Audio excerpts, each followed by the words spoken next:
Hello, welcome to the Horticulturists on a very windy day. We do post every week on a Friday, so hit subscribe if you want to follow our continuing adventures. And Stephen, every Monday. Yes, don't forget, if you've got a question for me, post it in the comments section on our YouTube video and I will try and answer it in 60 seconds. But Stephen, we're on a windswept hill. It's very beautiful. And very windy. We're at a friend's garden in Seville, which is in the Yarra Valley area east of Melbourne. And we've come to have a look at a garden that has all sorts of issues with regards to gardening. And Virginia will agree with me on this. She's at the top of a windswept hill, views in every direction, which is fantastic. Stunning. And I've always maintained that it's very hard to manage to have a good garden and to keep a view. So Virginia's actually managed to do both. So we're going to have a look at her garden and see how it works and see if we can work out some of the tricks of the trade that she's used to create a really interesting garden. Well, right behind us is a great place to begin, I think. Yes, I think so. All right, Virginia, thank you for a start for allowing us to come and do some filming in your garden.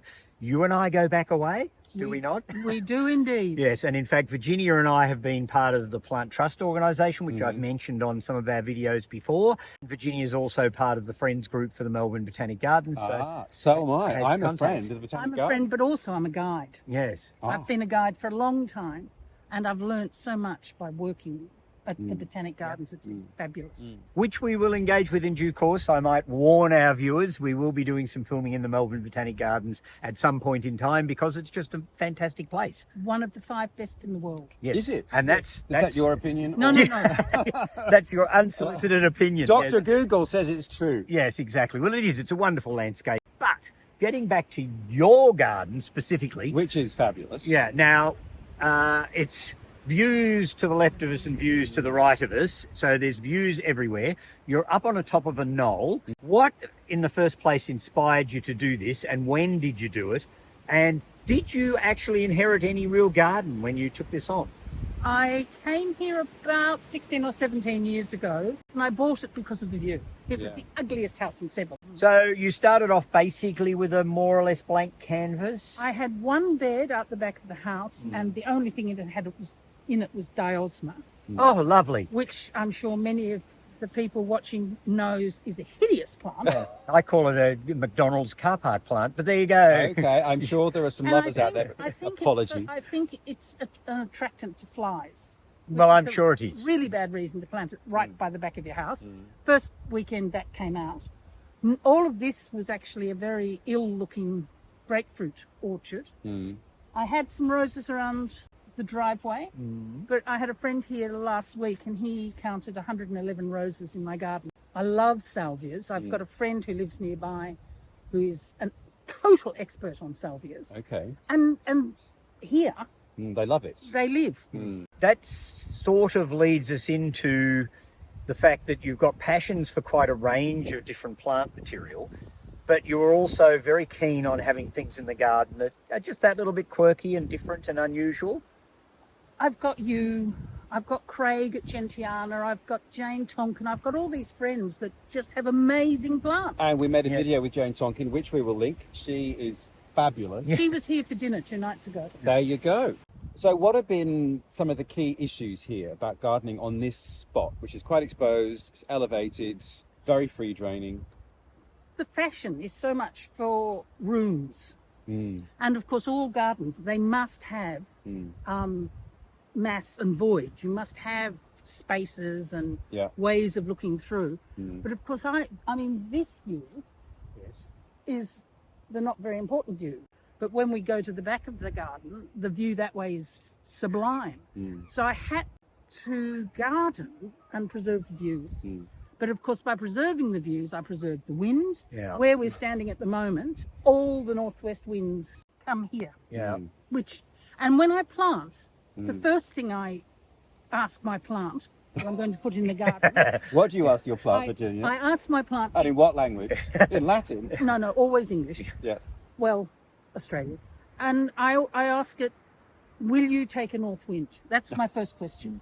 Then I ask it if it wants shade or sun. Yeah. But my first question is, will you take a north wind? And keeping in mind, of course, for those of us or for those of our viewers that aren't actually in the southern hemisphere, our northerly winds here can be our belting hot, horrible winds in the summer. So yes, and in the northern hemisphere, of course, it's the southerlies that are more likely to be a problem. I lived in London for nearly 20 years, and there, February, my dead month. What can you do in February? It's freezing cold. Here, my dead month, February. What can I do in February? Yeah, exactly. It's boiling hot. The north wind's coming through, decimating everything. I haven't got enough water because I'm on tank water. But now, just to backtrack, we did a collaborative video with the wonderful Rachel at Gardening Dwenser in Ireland, and Stephen mentioned the hot winds, and she, in response, laughed and said, "What's that?" Yes, exactly. I mean, gardening in Ireland, having been there, is paradise in lots of ways. It's not cold, so you can grow an awful lot of stuff that they can't grow on mainland But if you're Europe. on the west, it can be very wild. Yeah, it can be wild. It can be very blowy and all that sort of thing. But they generally have good, deep, peaty soils. Beautiful. And their climate is reasonably benign. So, you know, I've visited several gardens there, and they were growing the most amazing pallets of plants. And you'd see them growing ornamental grasses with their hostas and all sorts of slightly unexpected things that we wouldn't even attempt here as a rule. So, yeah, they have a good climate. Like hostas. Well, I think, without any further ado, we should go and wander around and find some of your treasures, Virginia. Thank you very much for having us. It's a pleasure. Let's go. All right. Now, Stephen, I could not help noticing this. Look at the size of that flower head. My goodness, what is it? All right, it's Scadoxus, and they're a group of bulbs from Africa. Yes. And they do remarkably well here in Virginia's garden. So it's not cold enough to frost them out in the winter. Yeah. And they cope with the summer heat reasonably well, as long as they're not in too open and exposed spot for the heat of the sun. I might have one in a pot that does very well and flowers for me as well. But do you get as big a flower as this? Size doesn't matter, Stephen. Oh, yes, it does. I have to say, these are remarkable Honestly, looking flowers. It is the most enormous bloom. It's the most fabulous thing. So whereabouts is it from? Well, it's an African bulb, sort of I was going to say, southernish. Africa's a large continent. Yeah, well, you're right. It's a southernish bulb. Yeah. And they're sort of semi-forest dwellers in their natural habitat. So they do produce big leaves so that they can take up lots of light from the sources that are available to them. And they flower in high summer, and they are really quite remarkable looking plants. It really is. It's a stunner. So as a South African bulb, it is not going to take, well, your conditions, so light frost or colder. I have tried Scadoxus at Have my you? place, Yeah. and it has not enjoyed it. I would definitely need to put it into a, not necessarily heated, but into a cool greenhouse or something like that for it to survive. All right, well, let's go and find another one of Virginia's treasures. But also, look at the view behind us. Yes, exactly. We're looking right out to Warburton area out there. So this garden just seems to go on forever. It is amazing. Now, Virginia, this leapt at me because I have this so big in a little pot in my backyard in Melbourne. Tell me about this. This is Strobilanthes. Yes. I didn't like it for a long time. I used to see it in Why? the botanic gardens and I thought it was too metallic. Yeah. And then suddenly I changed my mind and fell in love with it. Yeah.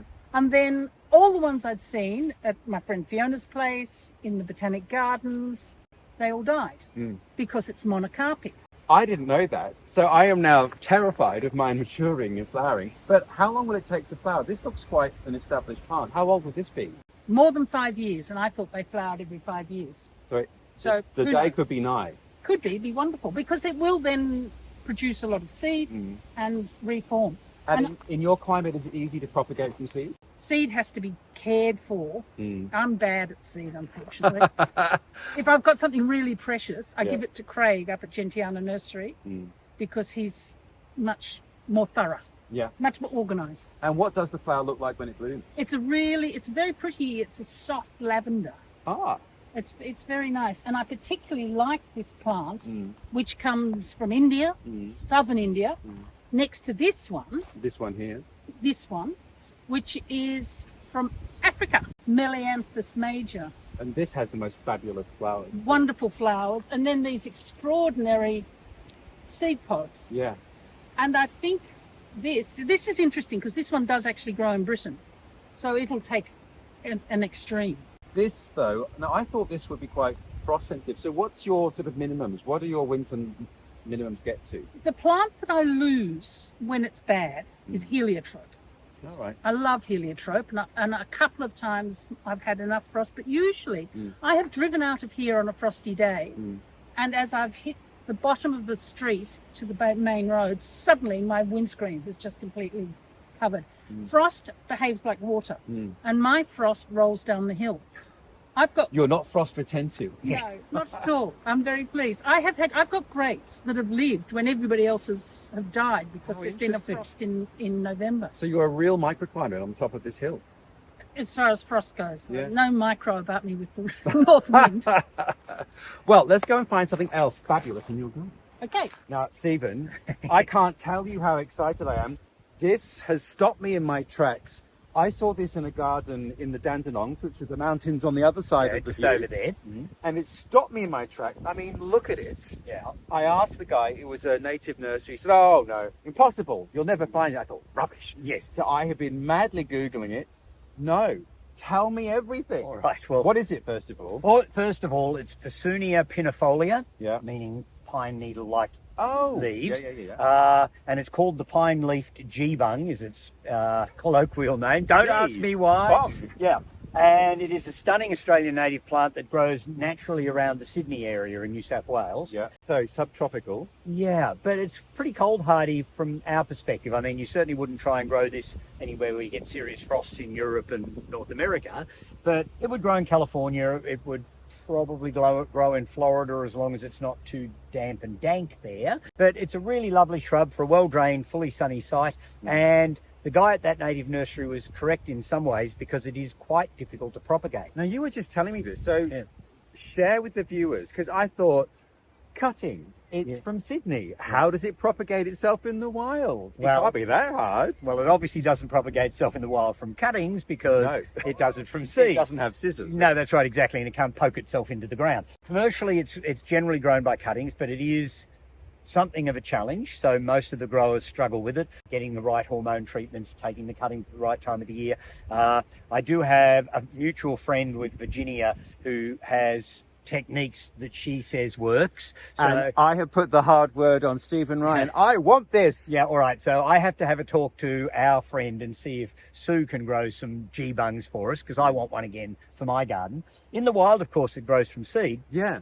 And you'd say, all right, well, let's grow it from seed. Obviously. Can't be that hard. It's an Australian native. Yeah. But the problem with it is from seed. Of course, if you're growing something commercially, you want things to germinate it fairly evenly so that you can pot them all on at the same time to get a proper crop going. But it tends to be one of these erratic germinators. So, and it's probably a good thing in the wild where they don't all germinate at once, because if you get a bad season and they all germinated at once, then you've lost the whole crop. So the plant carefully doesn't want to germinate all at once. Is that common? Is that surprisingly common?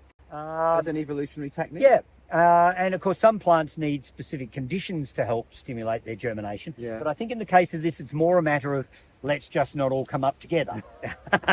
And so it's never going to be a great commercial plant from seed because of that. Yeah. Because if you're trying to prick out seedlings and you've got a whole pile of seed that hasn't germinated, you keep disturbing things. You're only going to get a few. It's just not commercially worthwhile. So cutting propagation is the way to go. And I have to say, you've also got to be somewhat laissez-faire about this plant, because once you've got it, you won't always have it either, because it's not a particularly long-lived plant.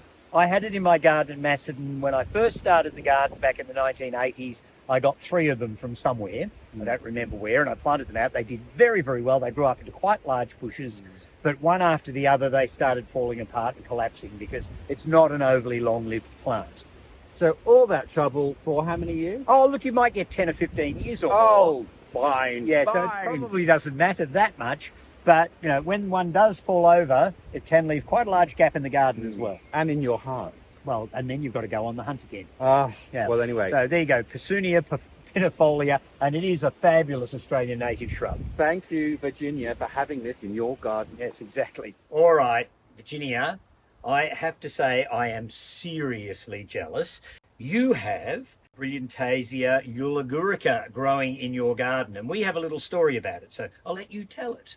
We were in, where were we? Mauritius. Mauritius. Maybe I should be telling the story, but anyhow, you know where we are now. So clearly, Craig and Stephen and I were in Mauritius, and we were wandering around, and there was this deep gully down to a creek, and in the creek there was a mountain of Brillantaisia.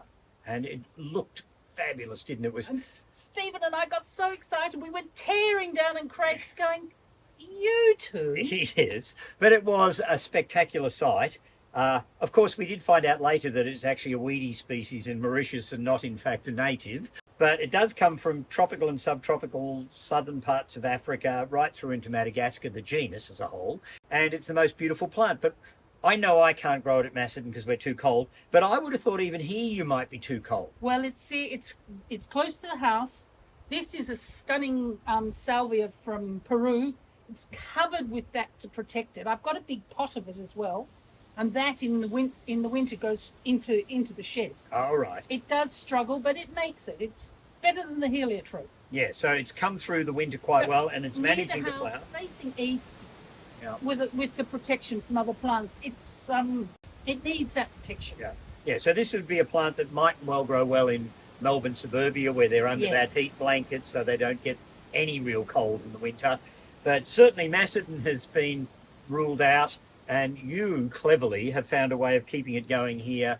And of course, it's not a salvia per se, it's a Brillantaisia, but it is in the family of the Acanthus, which people don't sort of expect because, well, they call it giant salvia in lots of different books and things, but it's actually a completely different plant family. And I grow quite a few Acanthaceae here because they've got the protection. Yeah, they get through the winter because Acanthaceae, it's something you tend to find more of in Sydney than here. Yes, and I have to say I'll go away yet again jealous that you can manage Brillantaisia and I can't. So I'll have to just keep visiting it, won't I? And this isn't bad. No, it's quite pretty. This is it doesn't have quite the same flower power as a Brillantaisia, I must say. But the colour is spectacular. Yeah, so it is a very pretty little Peruvian salvia, but that's what I wanted to come and talk about. So this is Virginia's beautiful perennial border. Yes, which isn't strictly perennial because it does have roses and other shrubs in it as well. Yeah. But she's quite strong about the colour coordinating, so she's using lemons with purples, violets and pinks. And although it looks somewhat like a perennial border one might see in lots of places, it's full of salvias and plants from all over the world. So it's an interesting border that has worked really well in her rather rigorously windy conditions. A beautiful, beautiful site. It is indeed. Now, we have made many an epic water video, water feature video, and your pond is delicious, and we'll show more details in a minute. But what was intriguing was what you were talking to us about before, about the why. So can you just explain why this pond and here? My family got very cross with me because I kept putting new beds in. Yeah. So I decided I had to stop somewhere because I'm on my own. And you've got acreage behind you. You could keep going. I know. I've got 16 acres. But anyway, so I had to stop it. And to put a fence and block the view, I can see wonderful Tullibawang, Bencan, Victoria, Donabuang. I didn't want to not be able to see that. I didn't want it interrupted. Yeah. So I thought, a pond. And when I started getting the pond done, the man who lives locally who was doing it said, there's been one here before. So that was interesting too. Yeah. And so what it does, it creates this sight line of the water and then the trees and then the mountains, and you negate the fences and all the ugly stuff. Yes, and I managed to find another excuse, and most of the plants around the pond are native. Yeah. And I found another excuse for growing another bed. Yeah, so you still got another bed in place, but you have in fact quite cleverly and carefully hidden any infrastructure on the property by using the pond. So there are fences down there, but you can't see them because of the pond. And the pond is low enough that it's not cutting any of that borrowed view out. And it's 15 foot deep. It's quite deep in the middle. Technical question, is it clay lined or is it a lining? It was first clay lined, which turned out not to be terribly good. Yes. And I have since I drained it. And when we drained it, we found these turtles in it. 3 turtles. Well, that brings us to the cunning tale of the cow over there. So we might just go and get you to tell the tale of the cow. Yes. This year in November, 2 of them came out and laid eggs. and the other eggs were dug up immediately by the foxes. So this cow, who is very elegant, maybe not, this cow and the log came in to protect the eggs, and these eggs should mature in February. A plant that I have a great passion for and obviously does well for you here is the Casona. So tell us about it and why you've become obsessed by them. I found this Casona in a pot in Ducks Lane, which is 1 block over, and thought, this is cruel. So I pinched it, planted. Literally pinched it? Well, was directive. Yeah, I think you need to give this to me. And put it in and let it grow and thought, oh, this is doing really well. But I thought, I'm not very good at being designery in my garden. I forget to do repetition. Yes. So I've planted 3 more, they're small, but 3 more Casonias down here to give that sort of continuity. And this is probably one of the few sort of directions in your garden where there's actually not an outside view to look at. So it actually sort of makes sense to get something that's going to be... And of course it's north, so if I get some height, it stops that hot north wind. Yeah. And that's why I've been putting African plants up here. Yeah, so... Because they can cope, although I have to say this is Australian, this is African, that's Australian. These are the ones that will cope here. Yeah, and you've got lots of things, euphorbias and ioniums and all sorts of things in these borders. And a Californian sage. Yes, yes, I can see quite a few interesting things along there that are obviously plants that can manage no matter what. This is one of the places where you say to a plant, can you take the north wind? And so far, you seem to have found a few. Yes. Well, a windswept garden. Thank you, Virginia, so much for letting us wander around. It is amazing. I still can't get over the view. Oh, my goodness. Yeah, it's one of the few gardens I know of where the view has become really important and yet the plants still have their place. Yeah. It seems to me in most cases it's either one or it's t'other, and Virginia seems to have managed to get both. Yes, and some things that you think will be quite delicate. And you'd also imagine the first thing you do would be to plant a shelter belt around a garden like this, and you'd obviously lose, well, particularly from the north, all the views. Yeah, exactly. So it is amazing what you can do, and it's actually quite nice to be proved wrong in a sense, because I'm always talking to clients about, shelter from the winds and, creating a habitat in which to garden. And Virginia has thrown all of that aside and has said, I'm going to be open to the world, and she is, and yet she's still created an interesting and attractive garden. Yeah. And that pond is beautiful. The water lilies, the rushes, it looks real. I mean, this is one of the things we talk about with water features, that it's got to look sort of correct in the landscape. Yeah, exactly. And this one works exceedingly well and does all the things Virginia wanted, like hiding fences and allowing for the outer view to be seen. So it's fabulous. Well, if you want to see what we might be doing next week, what could it be? Well, it'll be something different, undoubtedly, and hopefully not quite so windswept. But there you go. But you'll have to hit subscribe, and we do post every Friday, so you can there follow our continuing adventure. And don't forget, pop us in a question and we'll try and answer it for you on our Monday shorts. Stephen will, I won't. Yeah, so until then, we look forward to seeing you. Bye-bye. Bye all.